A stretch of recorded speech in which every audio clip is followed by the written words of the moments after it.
Do you know what it means to be a good friend?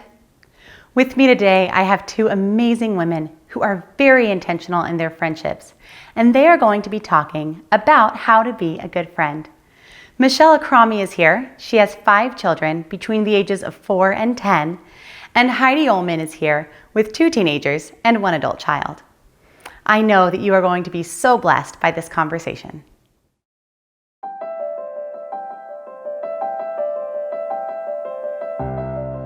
Hi, friends. Welcome to the Seek Holy Living podcast with Christa, Svoboda. I am a wife to my wonderful husband, mom to my 5 precious children, and a friend to some amazing moms that I can't wait to introduce to you.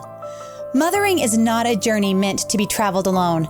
Join me every Monday for a new podcast where you will find hope, joy, and purpose.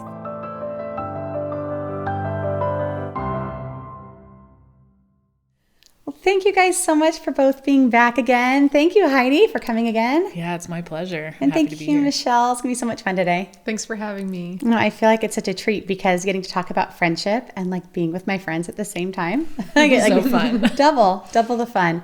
Oh, and I'm so thankful for friends. What a wonderful, wonderful blessing. Mm-hmm. And I think in our culture, it's interesting that there's this perception of like, having lots and lots and lots of friends is like a winning thing. Like, well, how many, I even hear having a kid who's like sort of introduced to like the social media world, not really yet, but at least through mine. And like, well, how many friends do you have? Like, those aren't friends. Those are just people. Like, you guys are friends. So what do you think? What do you think is the difference between like a real friend and just a person who's an acquaintance in your life? Because it's not the same. So what do you think, Michelle? It comes down to like almost like a shared commitment in some ways, you know? Thinking of that person when they're not around, being thoughtful, dropping a text, just saying, thinking of you, or what can I pray for? Or, you know, things like that, being invested, I think, instead of just having maybe one common thing that you have and then having fun together, which is great, but having like a deeper, I don't know, is commitment the word? I'm trying to find the word, but no, that makes sense. I feel like it's an actual relationship. There you go. Rather than just maybe some commonality. Yes. Yeah. I think investment is a good word. I think investment where you're reciprocal to one another. You have relationship with each other, and it's fairly even. There's a reaching out from both sides to come together, and you know, maybe that person would call you when you need it, and you didn't know you needed it, or something like that. Whereas an acquaintance, you know, we have a lot of friends on social media, but they're not necessarily friends. We wouldn't call them if we were, you know, needing to talk to somebody or anything like that. Okay, so let's talk about that. Let's talk about the give of other people in our relationships. Like, what qualities do you think that have you seen in the people who have loved you best? That you've been like, man, they are a good friend because what, Heidi? I can remember a time in my life where I was at a point where I did not know what to do. I had lost my husband, and I was overwhelmed with that issue of being alone with 3 small children. And I had a friend come in and literally picked me up and carried me, where she took over a situation and she organized a bunch of people to come, and I had to move out of my house where I was living at the time, and she organized a bunch of people, and she came in and she took care of everything. And it just took care of my heart and my spirit and my person, and really caring for my family too at the time, my kids. And just really, she knew what I needed when I didn't know I needed it myself. And she cared for me in that way. Wow. Yeah. That's really beautiful when you think about caring for someone's heart, because you have to know them well. Yeah. Like, she had to know you first and then be willing to say, like, I see this need that you're not even saying. So I'm just going to do this. Yeah. Which is that could be so uncomfortable potentially. Yeah. And there's risk in that. Cause like you could have been like, you could have not taken that. Great.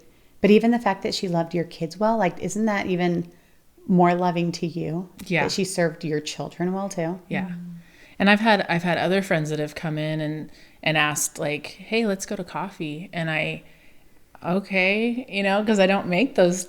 Oftentimes I don't make that time for myself, but they will cause me to make time for myself and to be refreshed in the presence of themselves. Something that like in my season right now with having a lot of little children, that would not be easy. It's like, well, Right. I have to find someone to watch the kids. One of my girlfriends for my birthday this year said, okay, so I was thinking about what could really bless you. And like, that's a true friend. Like what would serve you where you are right now? She's like, so I wanted to offer to watch all of your kids so you and Sean could go on a date. I was like, yes, please. Yes. Like that served me so well right where I am. But again, it's knowing that she knows my heart right now. What about you, Michelle? The qualities that people have loved you well as a friend? I mean, similar to what Heidi was saying, I think, and maybe it's because it's one of my love languages too, but I mean, my close friends are ones that if they see a little thing, like if they're out at the store or, just little things that remind you of the person, like, I mean, and like coffee is a love language for me. Right. So if for a all of person us. brings a coffee, I'm like, bless you, You are my friend. But things like that, just that show that you're thinking of that, like you're just on their mind, obviously not all the time, but they're just aware, and looking to what will bless you. And I've seen God be true to his word in Proverbs where it says, a man who refreshes others will himself be refreshed. And how many times, wanting to bring a meal to a new mom friend or someone that's really sick or whatever. And sometimes having to really go above and beyond maybe my energy limit at the moment, but I really feel like that's something I want to do for them. I've always seen God return that in some way for me, and not that I did it for that, but I just in friendship, I really see that at play a lot, and it's just like a really cool dance, I think, in friendship. I think that's where the reciprocity comes in, being reciprocal, is that when you're in a place of being able to give, that you do, and then in the moments when you cannot give, maybe your friend is there to be able to give and to return it. So that's where the reciprocity comes in. But And that also requires you being willing to receive it too. Right. Which is hard. Yes, that's not my strength. My strength is like, I want to be the one to just do all the things. Like, let me give these things to you. But it's been really interesting. So also thinking like, you don't always have, some seasons you have a lot more to give into other people. And other seasons you have less to be pouring into because you're pouring into other people. Or other places, like even within your home or within work, if it's a busy work season. Right now, as we've been so busy getting like this podcast all put together and trying to front load so much of the work because of the baby coming, and just trying to time all of that best, I feel like I've been it's kind of funny doing this podcast because I feel like I've kind of been like a B-level friend, whereas normally I'm like, I want to be like the A+ friend for everybody. But I've just had to give myself grace and knowing, no, my friends know me though, and they know my heart. And it's been like thing after thing of like someone offered to bring us a meal, and no one ever offers to bring you a meal when you don't have a baby. Like what? But it's a very good friend. And when she offered, my first thought again was like, no, like we're okay. And we could have been okay. But I thought, no, let them bring a meal. And it was such a blessing. And then another friend offered to send us donuts one morning through something, or just did. She just said, are you home this morning? But she knows that we've really been just burning the candle at both ends. And said that like friends being willing to see that, to see when you're at a place that you're running on low or just tired or whatever, to just step in and say, I'm just doing this for you. It's huge. And so how do you feel like the difference is between the way that culture paints a friend or like paints friendship and what true friendship actually looks like? You want to start, Heidi?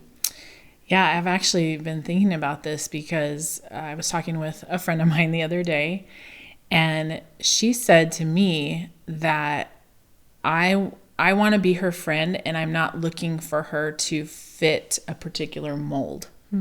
I'm not looking to have her be someone she's not in order to be my friend. I'm authentically interested in her as a person, her family, her, her life, her interests.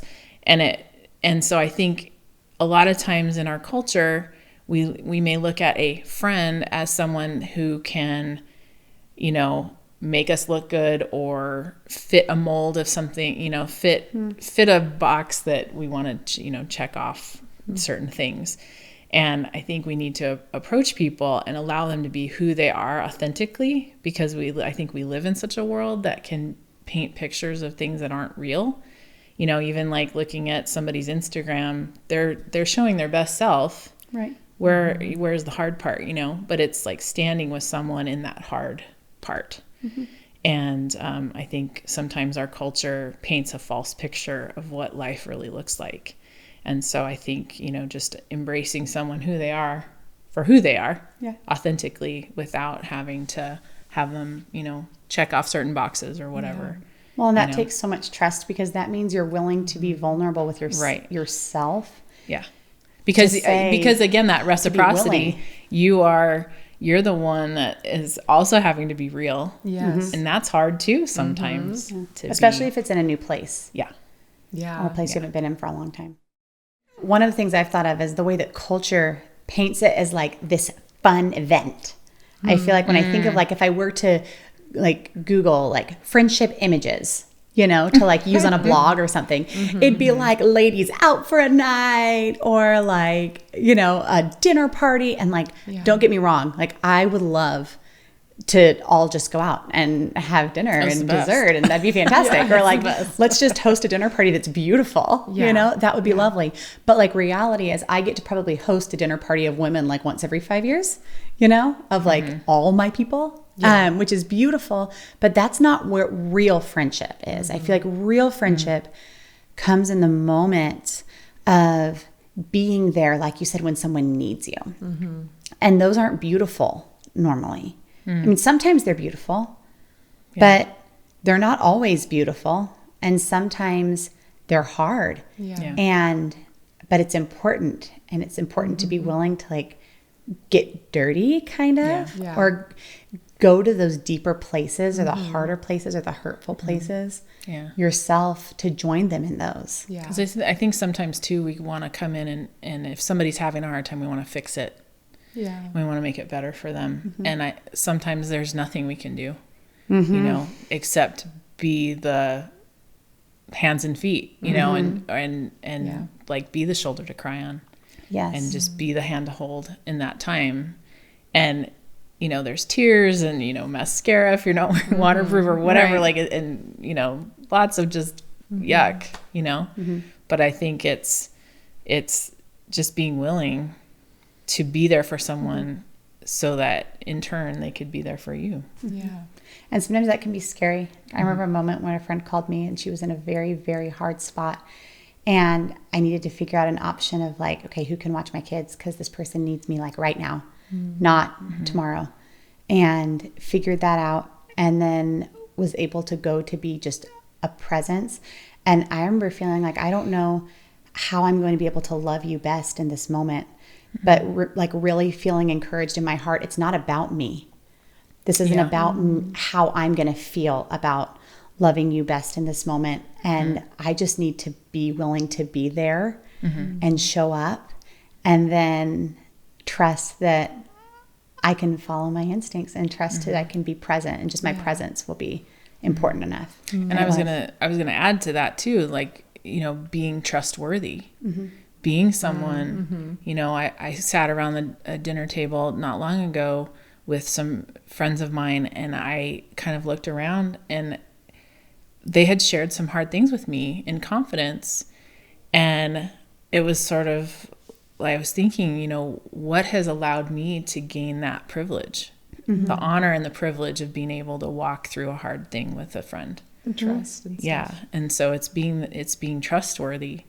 And, and trying to live with integrity, especially when you're holding someone's really hard mess, with them. It's like bearing a burden with them, but being trustworthy and not sharing those things with others. Well, and I think that goes perfectly into our next thought is talking about why are girlfriends important. And I think it is different. A girlfriend is different than my husband. Like sweet man listens to all my words. But like if I didn't have my girlfriends to give some of the words and feelings and thoughts to, you know, like I just don't know how he could deal. So why do you think that it is? It's hard, especially I think about, it's easy to say like, well, but my kids are little right now. So like, it's just too hard for me to make time for girlfriends.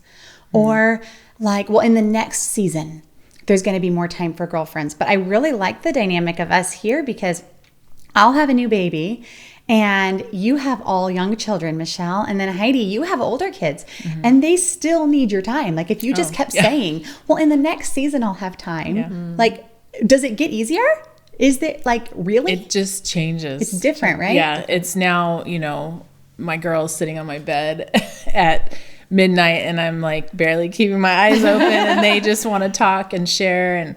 And so it's different, you know, but just again, feeling the honor and the privilege that they would want to communicate that with me. But also now, you know, with a little bit extra time, I can reach out and talk to friends. But one thing that I do is if someone comes to mind, I'll send them a text. I don't have to talk to them on the phone. You've done it to me. Yeah. But we will have not texted in a while. Yeah. And then I'll just, yeah, because I just, you know, certain, like what you were saying about when your friends go to the store and they see something that reminds you, if that happens to me, I'll just send them a text because I don't have to have the obligation of being on the phone, you know, and we're busy, you know, we're busy as moms, as, you know, in work and life. And so they may not have a chance to sit and talk and I might not either. So I just send them a text and several people have told me like, thanks for sharing that with me. Thanks for just like being that touch point of like, you noticed me, you know, being seen. Yes. That's absolutely a huge importance. Definitely. Yeah. Why else? Why do you think, Michelle? Why do you think girlfriends are important? Yeah. I mean, I think there's something about it that normalizes our experience too, you know, like we're all in this You're not together. Crazy for feeling a certain way. And same thing. Like, or we're all crazy loves together. But yeah, my husband will listen and we'll talk, you know, but just like you were saying, you know, there's only so much that he can understand, you know, with things. And so, friendships are just so, so important. And I just think especially in motherhood too, because, and even especially again in this COVID season, just how much we need each other. You know, we're experiencing something that our generation hasn't experienced. And there's a lot going on, you know, and we're under a lot of different pressures, different, you know, things. And so really being there for each other and saying, yeah, today's felt heavy. Has it felt heavy for you too? And just that feeling of empathy too is really powerful. So I remember just, you know, when my kids were really little, like play dates were so great. And I remember joking with one of my friends that their kids were saying, yeah, we can't wait to see, you know, our friends and all that stuff. And my mom friend was joking, oh, well, I'm excited to see my friend, you know, this isn't just for you guys, this is for mom too, you know? And so we just need each other. We all do, you know? Yeah. I made the mistake once when we one of the things that we do to be with people and with friends is I realized that my friends a lot of times do fall in relationship with where my kids' friends are. That we do a park day every other week with our homeschool community that we're part of. And one day there were just a lot of things going on, a lot of feelings in our house and a lot of choices being made and stuff. And I thought, okay, this may not be a good day to go to the park. And I said, you know, if we can't get this figured out, we just may not get to go. And as soon as the words came out of my mouth, I thought, no, I don't want to miss that. I need that time to be. Don't punish yourself. Yeah, no. And so I right away, I fixed it. I was like, never mind. We're definitely going, but you may have to sit with me on my blanket as this continues and not get to be with everybody because I just don't want to give it up. Yeah. It's very important. Very much. Yeah, so have you ever been in a place where you haven't felt like you had a group of friends, like a group of friends surrounding you in your life? Michelle? Yeah, I've had seasons of life where close friends moved away.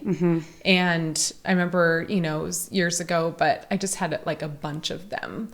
And it was hard. And we also made like a change in our homeschool co-op. And so it was just a different circle, and I definitely remember feeling lonely for a while, and also not feeling the energy at that time to feel like I wanted to invest in new friendships, because it just was so much.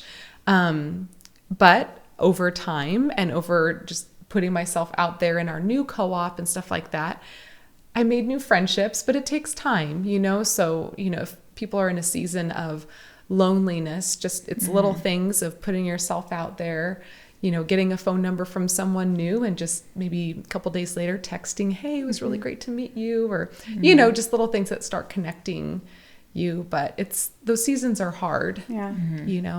Well, and I think also realizing, I think that we all think that everyone else has people. Yeah. And that you're probably the only one who doesn't have people.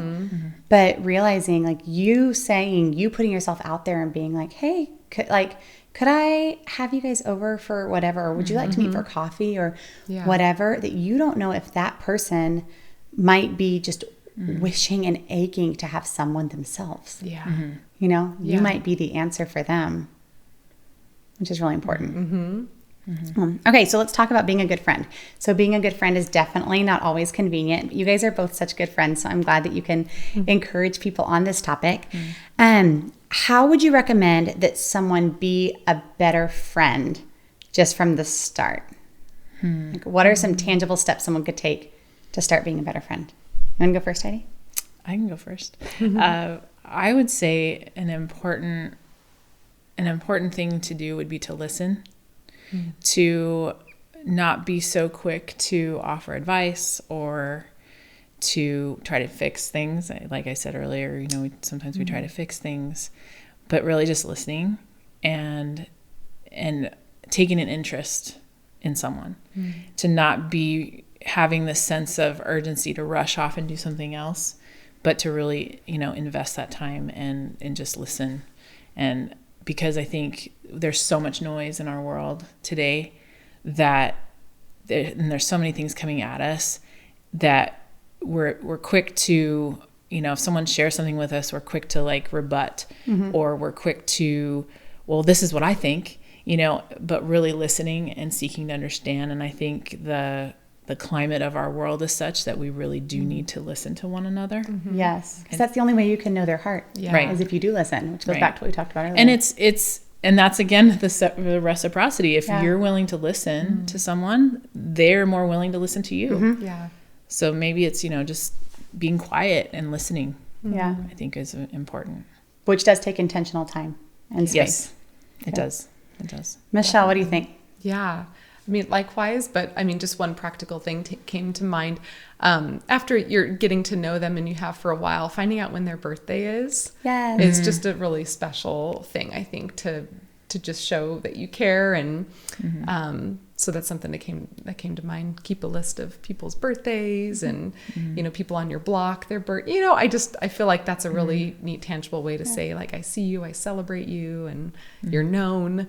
Yeah. So some things I heard someone suggest once that I really grabbed onto myself was putting in your calendar things about people's lives that are important to you. So like when someone says that they have something like a birthday, putting that on your calendar so you actually remember, because I'm like the worst at that. But that's a nice one because you can even set up a yearly reminder. Like once it's in, it's in. Heidi and I are in good shape. Our birthdays are on the same day, so we're good. We're good. But also other things that are meaningful, like if they say like, I've got this job interview that I'm really overwhelmed about on Friday. Like if you can just be like thinking of me or praying for me as I'm getting ready for that to even put that on your calendar and then maybe give yourself a reminder on it the day before. So that way you do remember, because life gets busy. Like I can't remember what's on everyone's schedules, but putting those little things in the calendar of their lives has really helped me to be able to be a more intentional friend. So I really like that idea. It's a good one. And I think the texting, just when they come to mind, just send them a text. Say, hey, thinking about you. Hope you're having a good day. Done. Yeah. And it doesn't even have to be someone who you're close to. Yeah. I think that to the Agreed. mom maybe who feels lonely, to just try one of these things. Yeah. To just say, I'm going to go to that place and I'm going to talk to someone. And I'm going to listen to them and ask them questions about themselves. Or I'm going to send a text to this person who I haven't talked with in a while. I think that's something anyone can do. So thank you guys both so much. You're wonderful friends. And I wish other people could all just sit at this table and be encouraged by your friendship, but hopefully they were from a distance today. Thank you guys so much. Thanks, Thank you. Christa.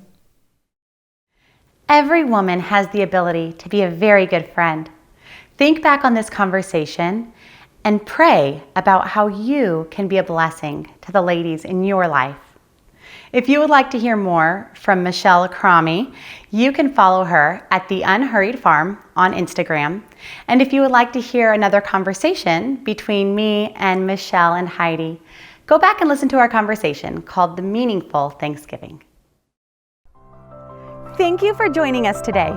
Be sure to subscribe wherever you listen to podcasts so you don't miss any of our weekly conversations. And check out our show notes below, where I have links to the resources mentioned on the podcast. I release a new podcast every Monday and additional content at seekholyliving.com, including a video of this conversation and a deeper dive into all things mom. Also, be sure to follow me on Instagram and Facebook at Seek Holy Living for more fun and conversation. If this was an encouragement to you, please share it with your friends. And join us next week as we talk about the joys and challenges of breastfeeding.